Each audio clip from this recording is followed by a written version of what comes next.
Aleluia. Que presença, queridos. Paz do Senhor Jesus, meus irmãos. Tudo bem, pentecostais? Ainda tem fogo aí ainda? Então só os vivos. Mais uma vez, pegue sua Bíblia, fique em pé, por favor. Vamos ler o texto sagrado. Deus abençoe o pastor Aguimar, Deus abençoe o ministério aqui do Gama, da Catedral de Madureira do Gama, na pessoa do pastor Aguimar, Giovanni, meu amigo, toda a diretoria do Comadeg. São muitos anos vindo aqui. Deus sempre tem me dado experiências muito especiais com o Senhor. Primeira carta escrita por apóstolo Paulo aos Coríntios, capítulo de número 1.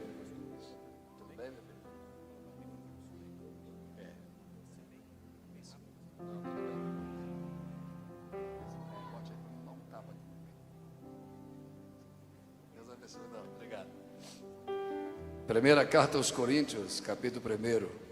Vocês estão percebendo essa atmosfera, queridos? Tem algo profético de Deus aqui.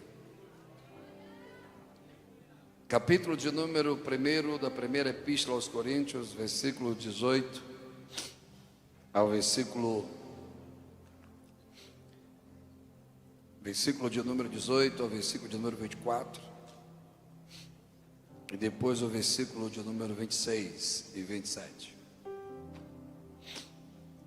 Quem achou, diga graças a Deus. Porque a palavra da cruz é loucura para os que perecem, mas para nós que somos salvos é poder de Deus. Porque está escrito: destruirei a sabedoria dos sábios e aniquilarei a inteligência dos inteligentes. Onde está o sábio? Onde está o escriba? Onde está o inquiridor deste século? Porventura não tornou Deus loucura a sabedoria deste mundo? Visto como a sabedoria de Deus, o mundo não conheceu a Deus pela sua sabedoria. Aprove a Deus salvar os crentes pela loucura da pregação. Porque os judeus pedem sinal, os gregos buscam sabedoria, mas nós pregamos a Cristo crucificado, que é escândalo para os judeus e loucura para os gregos. Mas para nós que somos chamados judeus, tanto judeus como gregos, pregamos a Cristo, poder de Deus e sabedoria de Deus. Versículo 27, toda a igreja, podemos? Não está aqui não. Versículo 27, deixa que eu leio. 1, 2, 3. Mas Deus escolheu as coisas loucas deste mundo para confundir as sábias. Deus escolheu as fracas deste mundo para confundir as fortes. Cadê os improváveis da presença? Cadê os improváveis? Pode sentar, queridos. Deus os abençoe de uma forma toda especial. Orando por vocês. E tivemos muita dificuldade com o voo, a logística essa semana. E tive que rodar quase 1000 quilômetros para pegar voo para poder chegar aqui. E eu disse: Senhor, qual é a palavra que eu tenho para essa geração? Qual a palavra que o Senhor tem de direcionar ao meu coração? Para isso eu gostaria de muito da sua atenção. Apóstolo Paulo, segundo as tradições e as escolas interpretativas de ordem teológica, dizem que apóstolo Paulo, depois da pessoa do Senhor Jesus, foi o maior mestre da igreja. E é tão sério que do cânon do Novo Testamento ele foi um dos maiores escritores. E a sua doutrina, o seu ensinamento, a sua metodologia de ensino se divide em 3 grandes categorias. Chamam pedido pessoal, Paulo escreve a Filemão. Doutrinas pastorais, que ele escreve a Tito e a Timóteo. E doutrina universal para a igreja. Nessa doutrina universal se encontra todos os grupos dos membros que ali congregam. E as tradições dizem que Paulo escreve 3 epístolas, 3 ensinos, 3 escritos para a construção de uma cosmovisão para a mesma igreja na cidade de Corinto. Uma se perde com o tempo e 2 entram no cânon. A segunda epístola, os intérpretes dizem que é Paulo sendo apologético da sua própria chamada, porque Paulo encontra uma oposição à sua chamada, à sua doutrina e em seu ensinamento, que era a pregação da graça. E lá no capítulo 10 da segunda epístola, versículo 2 e 3, Paulo expressa essa perseguição, porque ele diz assim: alguns homens se levantaram falando que eu ando de forma leviana. Outros dizem, outra tradução diz: os homens estão dizendo que eu sou mundano. Mas Paulo, homem capacitado, criado aos pés de Gamaliel, o maior teólogo da teologia judaica, homem com estrutura intelectual, homem com experiências espirituais profundas e homem com experiências do ministério profundas, poderia refutar qualquer um.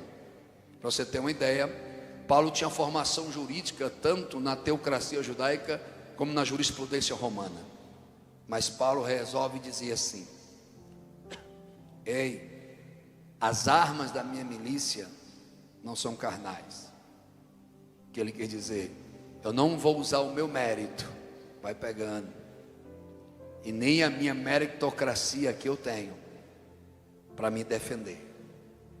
Eu só vou usar aquilo que Deus me deu, armas espirituais, para derrubar toda a fortaleza que se levanta contra o conhecimento de Deus. Calma, você vai entender meu raciocínio.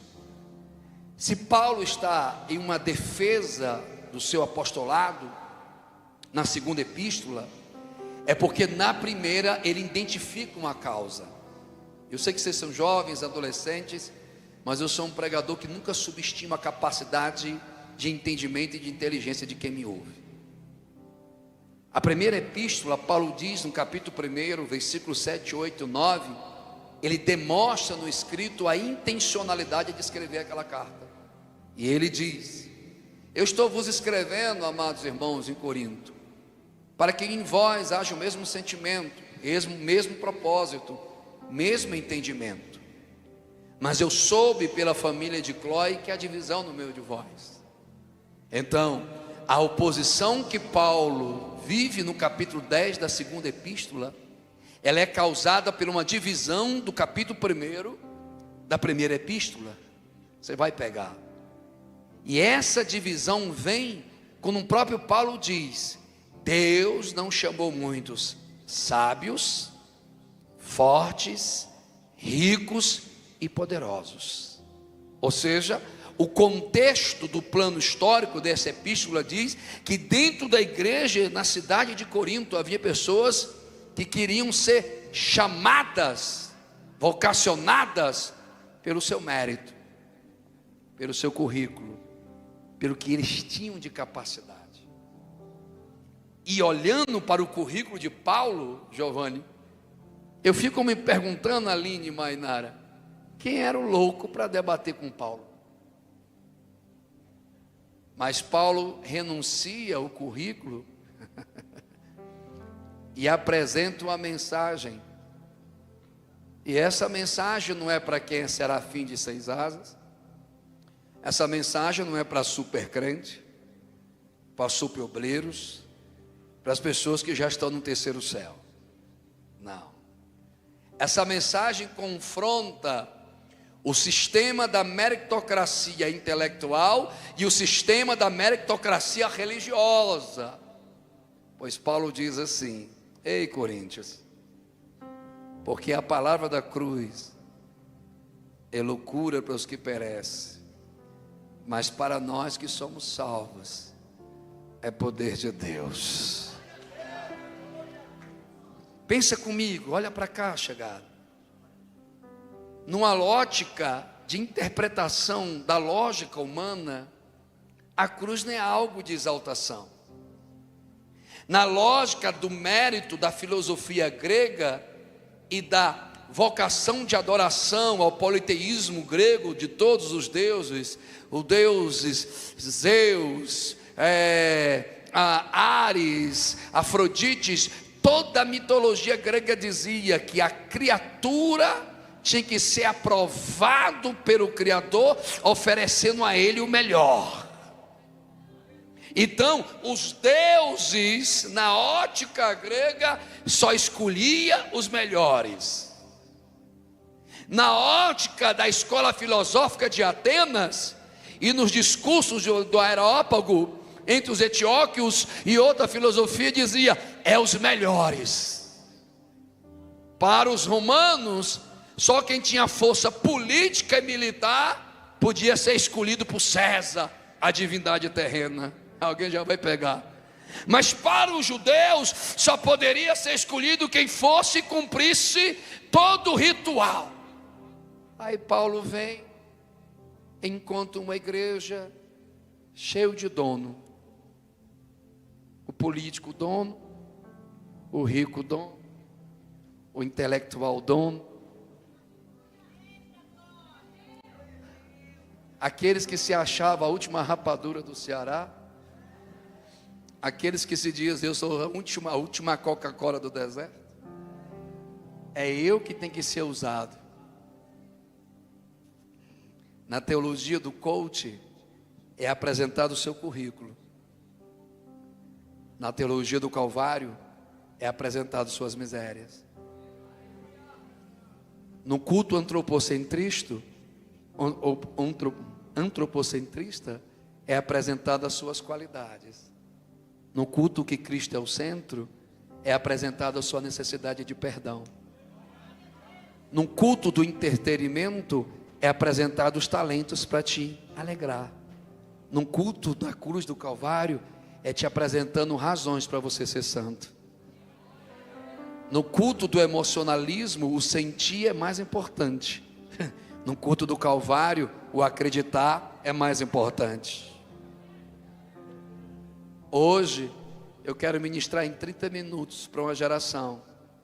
Que geração é essa?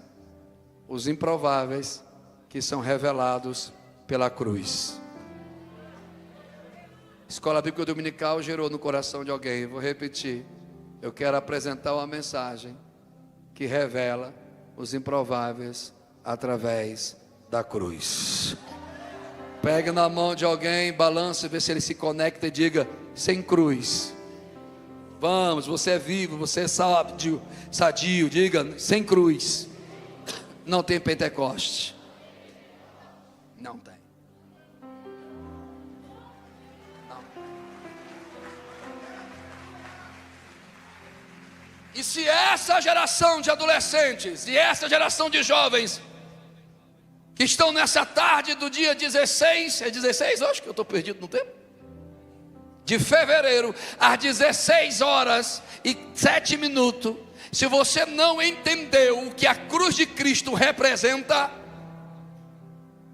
desculpe, a minha geração de pregadores está falhando. A minha geração de pastores estão falhando. Porque se a mensagem da cruz, glória, não avivar sua fé, me perdoe, você veio passear, você veio frequentar, você veio brincar. Mas se a mensagem da cruz é o centro da sua fé, que se exploda o inferno. Eu sou improvável que a cruz mostrou. Alguém está me entendendo? Levante as mãos ao céu, só os livres aqui. Aleluia! Vem comigo.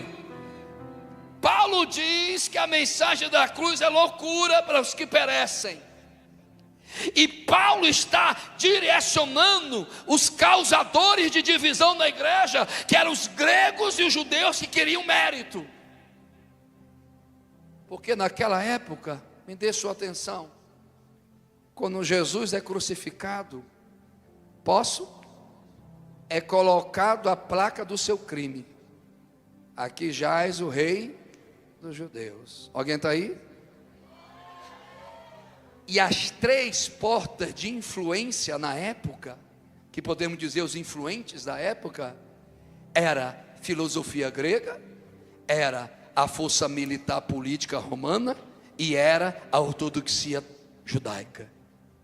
E os 3 idiomas foi escrito em aramaico, em grego e latim, para que todas as culturas passassem e dissessem: está aí, ó, olha a vergonha, alguém vai pegar.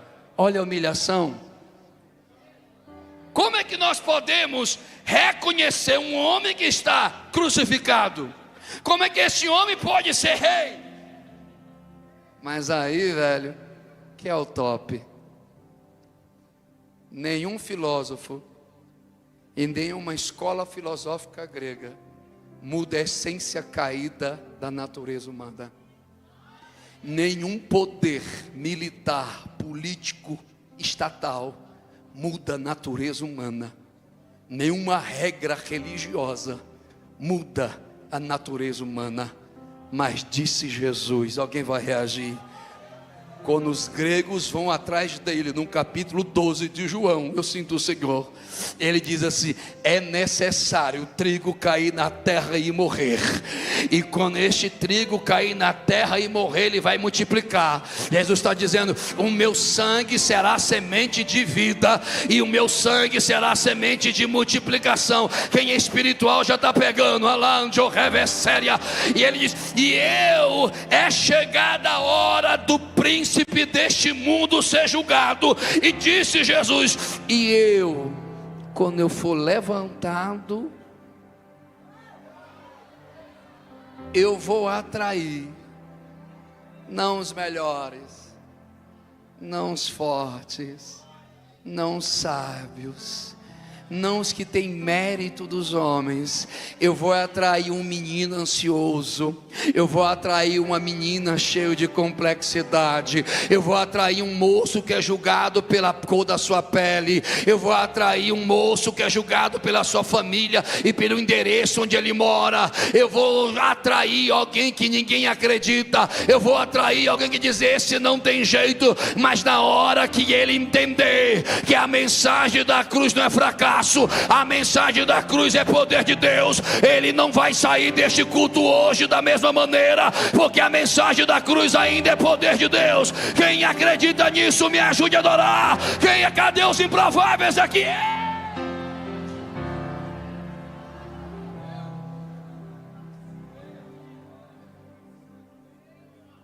Deixa eu falar uma frase para você. A.W. Tozer disse: a cruz de Cristo é a coisa mais revolucionária que já apareceu entre os homens, porque quando ele está com o peito atravessado, como eu estou sentindo Jesus, os cravos que foram no pulso e o peso, aleluia, e as câimbras que ele sentiu rasgaram o pulso até a palma. Ele era um cordeiro mudo, foi moído pelas nossas transgressões, a maldição que era para nós ele levou. E quando ele estava aqui, o mundo disse: vergonha, humilhação. Mas quem estava em cima era ele, e quem estava embaixo é quem feria. Não entendi. 2000 anos se passou vários deuses, não tem. Eita, Zeus não salva, Afrodite não salva, César não salvou, Anás não salvou, Adolf Hitler não mudou, Mao Tse Tung não veio, mas existe um que morreu ao terceiro dia, ressuscitou, e ele até hoje é vitorioso. Quem acredita na mensagem da cruz, enche esse pulmão de ar, pelo amor de Deus, e adore. Pegue na mão de alguém, olhe para essa pessoa. Se puder aumentar mais um pouco para mim, eu fico feliz. Eu controlo aqui, tá? Eu estou cansado pra caralho. Não é que o som não está legal, não. Som. Ei, diga para duas pessoas, e diga: você é o improvável que a cruz revela. Vamos pensar um pouco, galera. Você é uma galera inteligente. Alguém vai querer, no mérito grego, um Salvador crucificado? Vamos, pensa comigo. Alguém que vê a arrogância romana, e você já estudou no ensino médio, sabe? A prepotência política, militar, bélica romana, vai querer um Cristo crucificado? Faz uma pergunta, ignorância, responda. Eu, hein? Está desligado, velho? Bicho bruto. E os judeus? que até hoje se acham superior, vai querer esse Cristo? Não. Isso que é o doido, velho. Olha o que Paulo diz: a fraqueza de Deus é mais forte do que a dos homens. E Deus fez loucura a sabedoria dos homens, mostrando a loucura na cruz. Porque é loucura alguém que é santo morrer por profanos. É loucura quem é perfeito morrer por os imperfeitos. É loucura ele estar no Getsemane, somatizando todo o peso dos pecados da geração passada, da geração presente e futura. É loucura no seu pensamento, o homem Jesus, somatizar todos os três que gera sobre o seu cérebro cerebelo, que vai para o bulbo e passa pela espinha dorsal, e que leva uma somatização física tão absurda, que entra no estresse tão alto, que os polos se abrem, e de vez de sair suor, sair gotas de sangue. E mesmo assim ele diz: Pai, passa de mim, porque o Márcio vai me negar. Passa de mim esse cálice, porque o João vai pular 4 dias no Congá, mas depois vai querer o mundo. Passa de mim esse cálice, porque Mariazinha dá glória, mas depois vai querer ficar com alguém lá fora. Passa de mim esse cálice, que os mesmos que tocam na igreja querem tocar na banzinha lá fora. Passa de mim esse cálice, que o pregador está pregando sobre a cruz, e eu estou mexendo no celular e olhando o TikTok. Passa de mim esse cálice, que um obreiro que entra frio e sai frio no culto, porque não quer ouvir mensagem de cruz. Passa de mim esse cálice, porque eu só vim pular, dançar, mas não vim refletir. Passa de mim, mas a Bíblia nos diz que Jesus disse: eu sei de tudo isso, eu sei que eles vão ser infiéis, eu sei que eles vão falhar, eu sei que eles vão cair, mas todavia, meu Pai, não seja feita a minha vontade, mas a tua vontade. E a tua vontade é salvar os crentes pelo poder da mensagem da cruz. Cadê os pentecostais nesse lugar?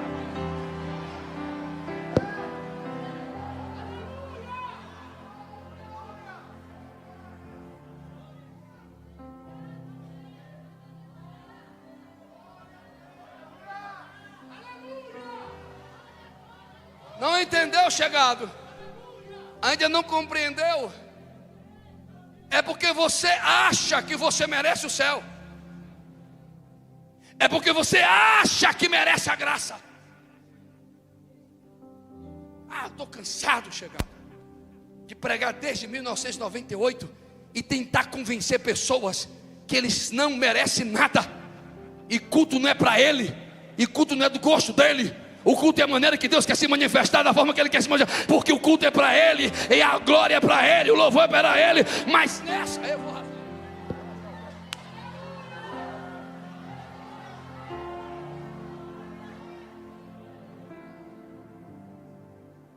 Culto que deveria ter glória a Deus, aleluia, e mãos levantadas dando glória pela mensagem da cruz.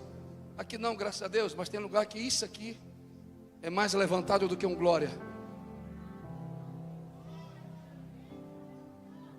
Quando o influente que eu gosto vai cantar, ou quando o influente que eu vou para aqui prega, que eu gosto, vai pregar, eu estou mais preocupado em filmá-lo do que glorificá-lo. Vou rasgar o verbo. Nenhum TikTok morreu por você na cruz. Nenhum influente morreu por você na cruz. Nenhum pregador morreu por você na cruz. Nenhum pregador morreu por você na cruz. Pelo amor de Deus, vamos parar de sermos meninos levados pelo som de bezerros e vamos novamente voltar. Volta para a cruz, Comadeg. Volta para a cruz, igreja. Volta para a mensagem da cruz. Cadê? Tem 2 guerreiros aqui, eu sou o primeiro. Cadê? Eu sou o improvável.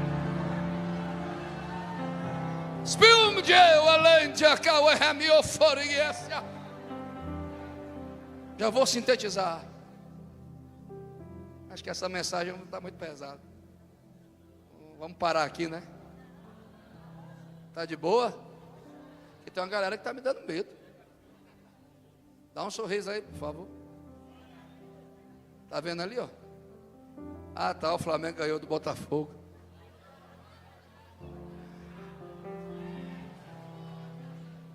Levanta a mão, meu. Não é obrigado não, beleza? Levanta a mão, levanta a mão, levanta a mão. Toca na mão de duas pessoas e diga: deixe de ser abestado.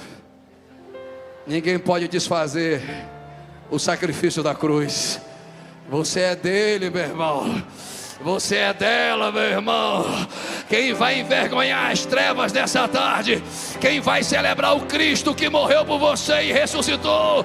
Quem vai dar glória a Ele? Quem vai trocar os aplausos pro aleluia e glória a Deus? Quem vai trocar o celular pro glória a Deus e aleluia? Quem vai? Quem vai? Quem vai? Deixa eu ouvir, deixa eu ouvir, deixa eu ouvir.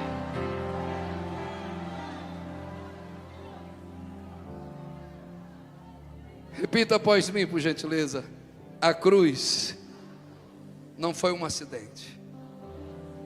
Deixa eu ler algo para você. A cruz não foi um fracasso de um Messias sangrento, mas a coroação de um Salvador do mundo. Foi ali, naquele madeiro, que o amor eterno abriu os braços e me chamou pelo nome. Pai, se possível for, passa. Mas Pai, eu estou vendo que Márcio não vai poder mudar. Eu estou vendo que ninguém vai acreditar no Márcio.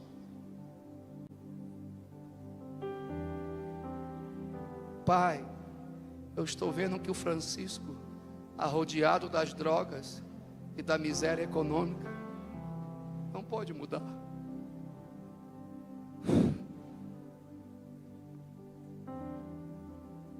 Mas Pai, Tu não chamaste muitos sábios, fortes e poderosos, mas Tu, Deus, que não precisa de ninguém, que não necessita de ninguém, que é onisciente, onipresente, onipotente. Tu, Deus, que criou os céus e a terra, e que não existe outro Deus além de Ti, e a cada estrela de bilhões e bilhões Tu chama uma para cada nome. Tu, Deus, que estava ontem, hoje e amanhã, Tu escolheu este menino, Tu escolheu esta menina, esse louco, esse fraco, esse que não é para ser, porque a cruz de Cristo ainda é poder de Deus. Pegue na mão de alguém por gentileza, balance ele, vê se ele acorda e diga: não desista daquele que não desistiu de você. Vai repetindo até ele resistir, vai repetindo até ele reagir. Não desista daquele que não desistiu de você. Ele morreu foi para que você tenha vida. Ele morreu para que você tenha um privilégio de glorificar. Ele morreu para que você seja batizado com o Espírito. Ele morreu.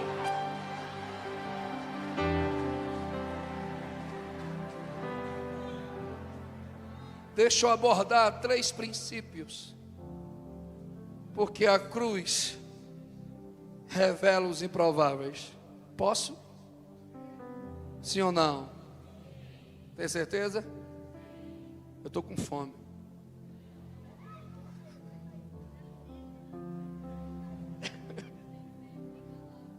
Eu quero café. Rapaz, estou tentando terminar, mas minha carne está tremendo. Tem algo para acontecer até o final desse dia.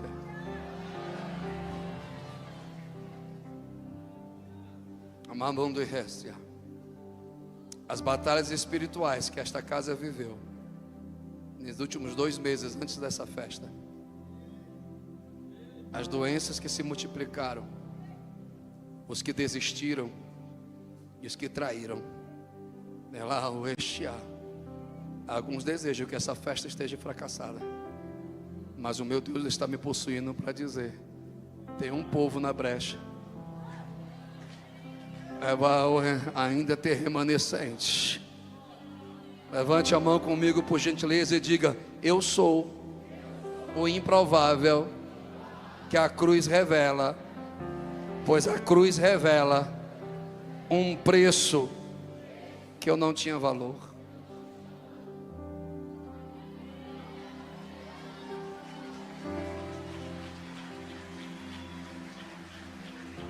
Pensa comigo. Pensa comigo, velho. Olha para cá, se concentra aqui. Respira. Muito não, que eu acho que essa galera que está desde de manhã aqui com o desodorante já foi.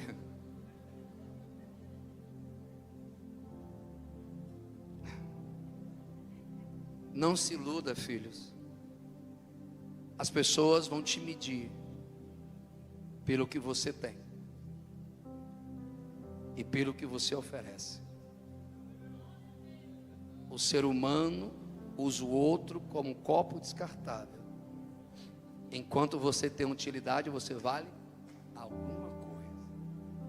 Mas vem comigo e pensa. Vem Pedro. Diz as tradições, Douglas, que ele nem sabia ler nem escrever. E Deus leva ele para ser pregador e pastor em Roma. Segura. E ele está andando por Roma e entra em um mercado. E esse mercado tinha coisas, animais e tinha pessoas. Ele vê pessoas acorrentadas em cima de uma madeira. E o início do lance era, velho, é forte, 30 moedas de prata. É isso que Judas disse. Se tu não quer ser o Deus da vingança comigo, eu vou te vender como escravo romano. 30 pratas. Calma. Aí Pedro olha aquilo e vai escrever. Sede santo, porque o vosso Pai é santo. Você precisa ser santo, porque um preço foi pago. Calma. E ele diz, 1 Pedro, capítulo 1, acho que eu estou pregando Bíblia, você não vai dormir não. Versículo 18. Vós não foste comprado pelo um preço que perde o valor, como ouro e prata. Parafraseando, você não vai ser julgado pelo valor dos tipos de seguidores que você tem. Se o teu tênis é maneiro ou não, se é de marca ou não. Não. Ele está olhando para uma terra que não tem valor, e onde os homens estão rotulando.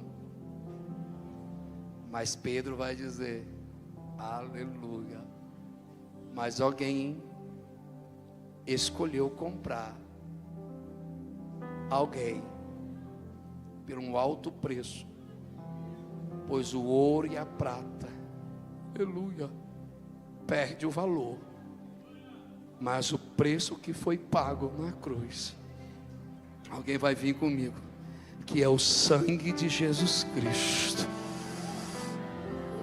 Olha lá.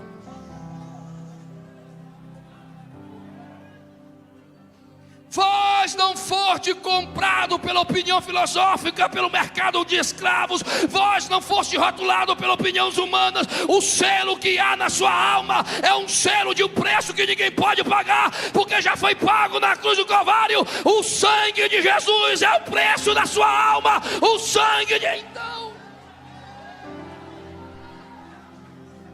se eu sei que a minha alma é o sangue de Cristo, então por que eu vou me trocar por um leito de um motel qualquer?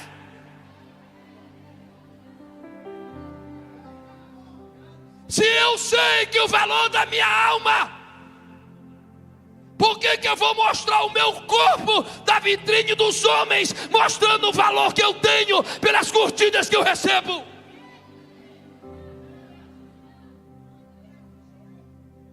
Silêncio, né, irmão? Esta é a geração mais fragilizada emocionalmente, mais carente por migalhas de atenção. E qualquer opinião te leva, qualquer nova voz moderna é aceita. Mas ainda tem alguém, não sei se você vai se identificar, como eu, julgado pela família que tinha, rejeitado pelo lugar onde habitava, pela favela que eu vivia, uma sociedade hipócrita que mede o homem em classe alta, média e baixa. Mas hoje eu vou convocar, nem todos vão receber, alguém que entendeu, não tem como eu me vender por uma noite de prazer, se o sangue de Jesus é o valor da minha alma. Se tem dois, começa a sentir o que eu estou sentindo na presença de Jesus aqui. Não consegue adorar, é porque você ainda não sentiu o perdão dos seus pecados. Mas quem um dia já sentiu o peso dos seus pecados, já entende. Ei, a tua vida tem valor no sangue, no sangue, no sangue, no sangue. Eu vou repetir mais uma vez. Aqui tem assembleana, aqui tem pentecostal, tem ou não tem? A tua vida tem o valor do sangue de Jesus. Quem vai entrar na guerra, há poder no sangue de Jesus. Há poder no sangue de Jesus.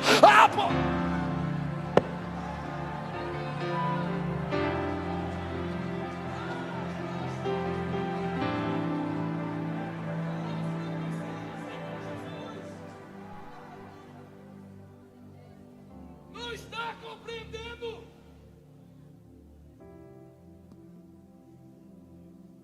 Que um evangelho que não anuncia sacrifícios é um evangelho que não tem valor.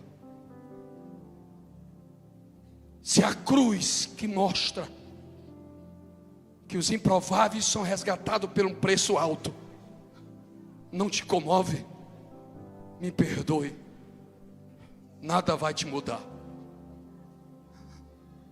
Mas eu te apresento um moço que foi no meu gabinete, entrou com uma camiseta dizendo: nascido para o inferno, revoltado, e disse: hoje eu vou tirar a minha vida.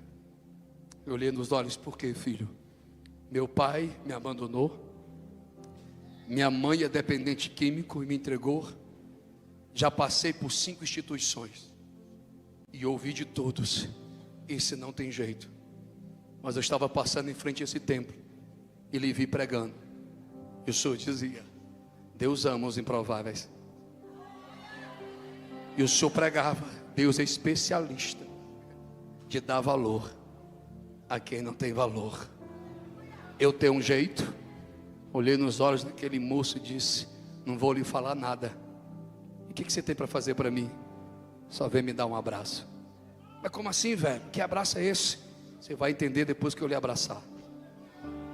Quando eu lhe abracei, aquele moço, de um olhar frio, começou a tremer.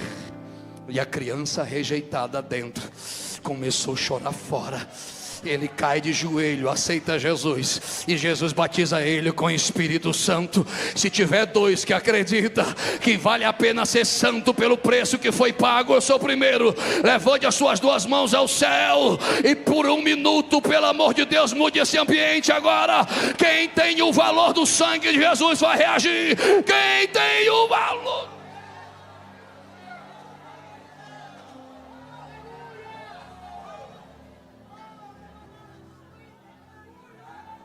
Hoje ele está em Portugal, casado, obreiro, cheio do Espírito Santo, pai e um excelente marido. Porque tudo, irmão, se tu não reagir, eu vou jogar algo em tu. Tudo que foi transferido de miséria para ele, na cruz, foi transformado. Levante a mão para a gente encerrar. Aponte para 3 pessoas e diga: a tua alma tem um preço, é o sangue de Cristo. Não troque, pastor, eu vou ser um pouco mais pesado. Não troque o valor do sangue por um prato de lentilha. Não troque o valor do sangue por um tapa de maconha. Não troque o valor do sangue por uma noite de motel. Não troque o valor do sangue por uma ideologia moderna. Não troque o valor do sangue por uma teologia neoliberal. Não troque o valor do sangue por amizades que não convém. Valorize a sua vida. Você é do céu. Se coloque em pé.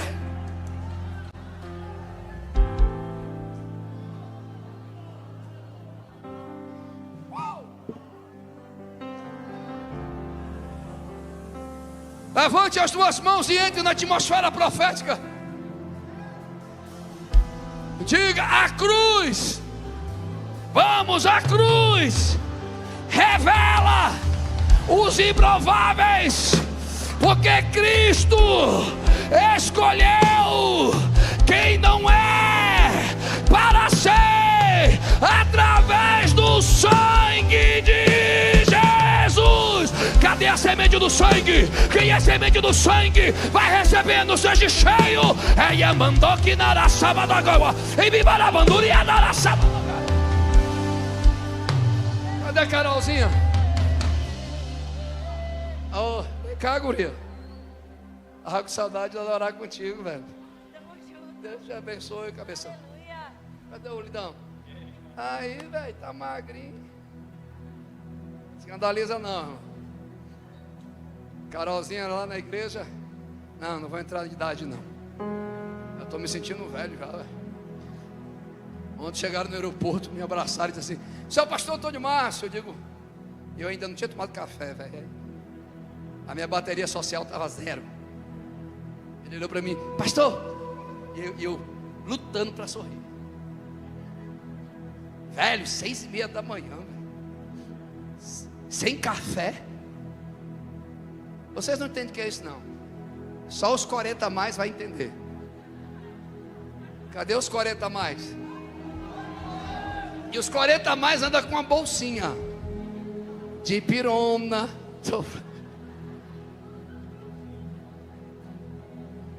Eu tinha mais 2 coisas para falar, mas eu estou cansado, só vou falar a segunda. A cruz revela os improváveis, porque ninguém investiria em quem não tem valor, mas o sangue foi investido em um preço que ninguém pode comprar mais a sua alma.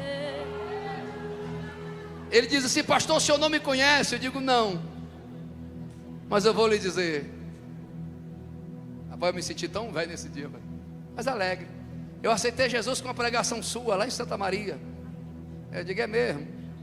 Hoje eu sou presbítero, casado, tenho 2 filhos. Deixa eu apresentar meus filhos. Um de 17 e um de 20. Esse ano caiu a ficha, João. Eu sou coroa. O que tem a ver com a mensagem? Nada a ver. É porque a pancada vem agora.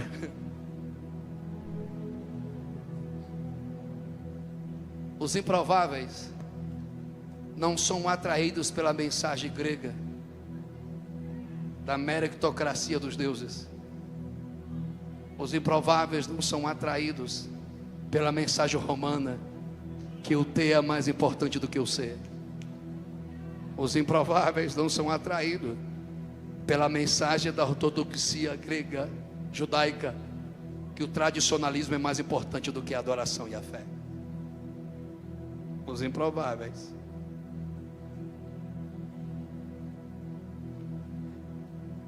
são atraídos pela mensagem. Deus amou o mundo de tal maneira que deu seu Filho unigênito, para que todo aquele que nele creia não pereça, mas tenha vida eterna. Os improváveis não são atraídos pelo mérito terreno. Os improváveis não são atraídos pelo ouro e a prata da terra. Os improváveis são atraídos pela mensagem que diz: eu te amo no dia que você está bem, eu te amo no dia que você não está bem, eu te amo no dia que você acerta, eu te amo no dia que você não acerta. Eu escolhi você pelo meu amor. A mensagem da cruz é loucura para os que perecem, mas para nós que cremos. Quem crê, pegue sua Bíblia, pelo amor de Deus, pegue sua Bíblia. Só os improváveis, levanta ela para cima, enche esse pulmão de ar e adore aquele que te ama.